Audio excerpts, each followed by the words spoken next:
Alright, so we've got even more gameplay footage for Dragon's Dogma 2, a first look at the capital city, more info on the rift mechanics, and also a massive reveal of one of my favorite vocations, the Warfarer. So launch day is getting very close, let's jump right in. There's quite a lot of exciting stuff to talk about in this video. But in the brand new 8 minutes or so of new gameplay, we had a better look at the Vermont region, one of the main regions of the map actually, as well as its capital city, or at least one of the major cities called Vernworth. Placed on a cliffside hill, Vernworth is surrounded by towering walls, standing as a bastion of prosperity and security, hence its title as the Fortress City. This is also where we can find the Vernworth Castle towering over the capital city itself. Traditionally, this was the place Arisens found themselves revered as sovereigns, protectors against the Dragon's Scourge. In the previous Dragon's Dogma game, we used to have Grand Soren as a capital similar in size, though from the gameplay preview so far, it seems that won't make it in this game, as technically Dragon's Dogma 2 is in a parallel reality with many differences compared to the previous game. So Vernworth is its replacement. It also seems to have a different layout. We know the player will reach here soon after the start of its playthrough, and we'll also get some of the pawns not being allowed to step into the Vernworth castle. Of course, there's going to be a lore explanation for why that's the case. Plus, early gameplay shots of the city revealed many quests, interactable characters, taverns, and also vocation NPCs. Then we also had a look at Batal, a better look of course at how much it spreads and how big of a landscape there is. The game is set to be about 4 times larger than the previous one. Of course, that's still not being like the biggest game of all time. It's still going to be probably slightly larger than Skyrim, but it does seem to be seamlessly interconnected and there's no loading screens between regions, so no separate sections as some of the players initially speculated. But one of the main differences here is that we get to use these gondolas while in Batal, connecting outposts and other harder to reach locations. So if there's something of interest you want to visit here, chances are that you'll have to pay attention to these connecting lines to reach them. It also seems just like in the case of cart travel, gondolas aren't safe from enemy ambush either, and you'll still have to be on your toes throughout it. Instead of worshipping the Arisen, Beastren, which are the main inhabitants of Batal, will instead believe in the lambent flame, their empress, which they believe to shield them from the dragon's calamity. Interesting is that they consider pawns as a source of great misfortune, and we kind of already know there's a twist to pawns this time around, as there's this Dragonsplague sickness affecting them. So we're going to talk about that in just a little bit because we did have some hints from the new Rift gameplay footage. Of course, we've also seen the elves area hidden within the depths of the forest. They chose to avoid any contact with other races. As such, communicating with them might be a bit more difficult at first, but luckily having the right pawns can help interpret and translate their language. However, moving on, we had a better look at the Rift mechanic. This is the place we'll get to visit and recruit other player-created pawns. This is done by interacting with the Rift Stone, which is this plague of sorts that has a blue swirl on it. And as you do it, you're going to be transported into this different reality, split from our actual reality, in which we can actually go in and see what other users created. As you may or may not know, we can only customize one single pawn via the character creation screen, but then we can hire up to 2 more by accessing this rift. So what we're actually seeing right here are user-generated NPCs, and it's very likely that we'll get more wild-looking ones once the game does come out and people get to create their own versions.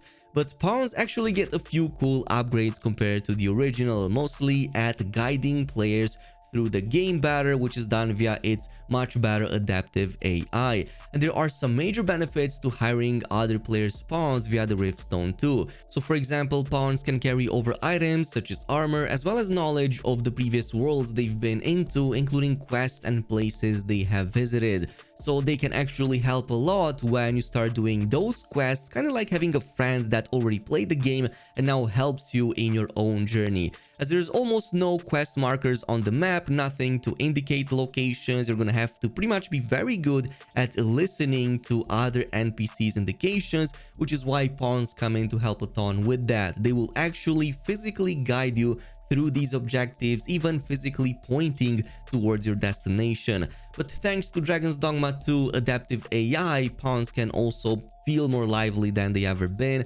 So there's lots more banter going on. They will also chat about their previous masters and previous accompanying NPCs. They can also interact with you more, even for example high-fiving you right after the combat is done, should you choose of course to do that.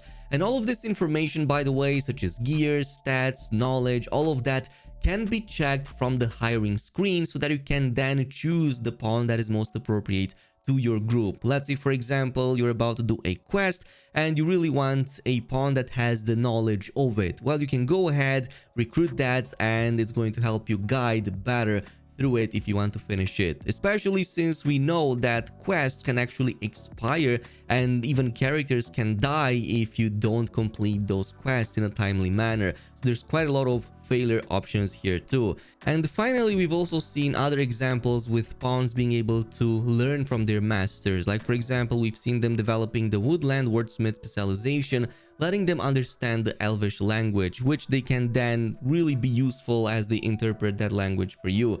It's entirely possible to go a step beyond and have them learn things that you don't want to bother yourself with in combat. For example, healing other party mates in combat. If one of your pawns learns that, you can definitely have them use the chirurgeon specialization and have them heal everybody else, not just themselves.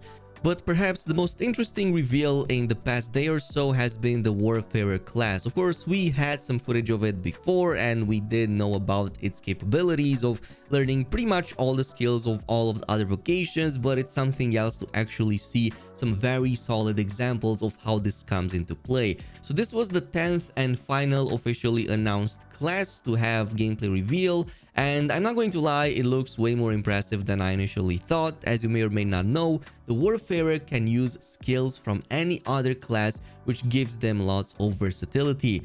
Like for example, we've seen one of these gameplay shots with a character starting with an ice skill from the mage vocation, then immediately switching to the warrior and jumping off the ice spikes created before, and then staggering the enemy with a great sword hit to the face. And there are other strong combos too being featured, like for example magic archer and then switching straight into a mystic spear hand to deal more damage close range.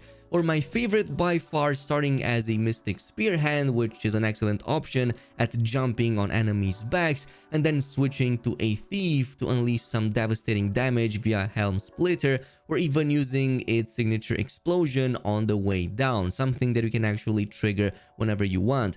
Good to note is that while it's true you can choose between any vocation combo, you can only have up to 3 accessible at any given time in combat. So technically only 3 vocation mechanics can be used at any given time. No doubt once the game comes out and we get to see which are the strongest, Warfarer builds might become a lot more straightforward, but I would totally love to know down below what combo are you eager to test out the most.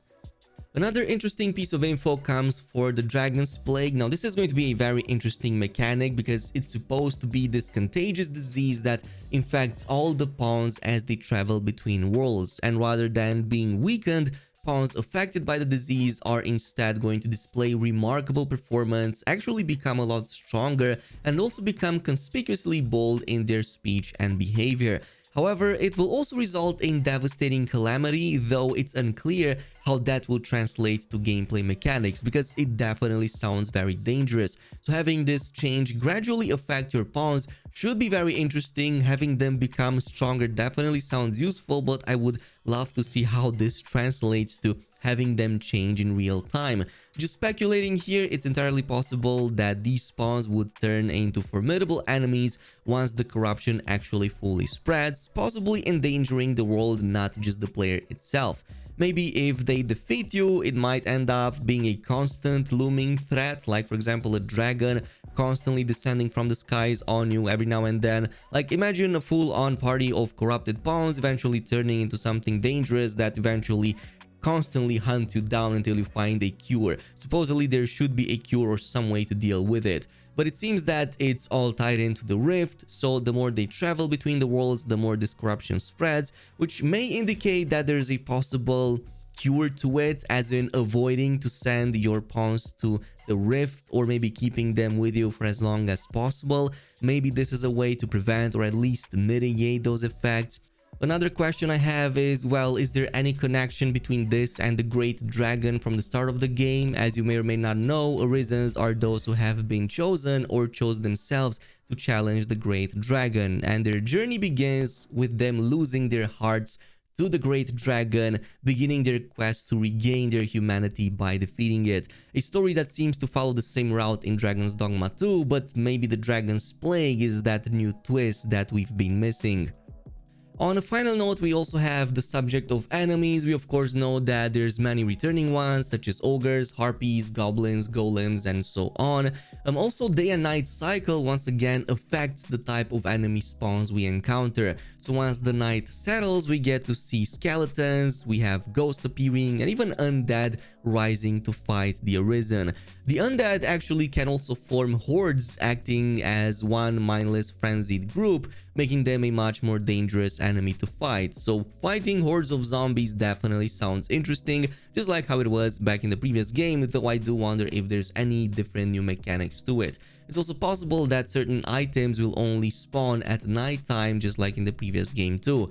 We do also have some unique new enemies that downright remind me of Shadow of the Colossus, like for example Talos, which is this huge bronze moving statue that we eventually get to fight with. Definitely seems to be inspired by that. So we get to jump on it, cling to it, and also exploit some of its exposed weak spots. There are many weaknesses here that we can actually shoot or hit with our characters. It even seems that there are some weapons scattered around that we can use to further hit them and eventually take down the enemy. It definitely seems that it's not the only one. We also had the Medusa looking creature that has the power to pretty much transform enemies into stone with just a simple gaze. The only question is now, can we actually cut off its head and then use it as our own weapon? That would actually be awesome, especially since I believe there's been some descriptions of the game indicating that that might be a possibility. In any case, all looking very exciting. Let me know down below, are you excited for Dragon's Dogma 2? In the meantime, thanks so much for watching, and I'll see you in the next video.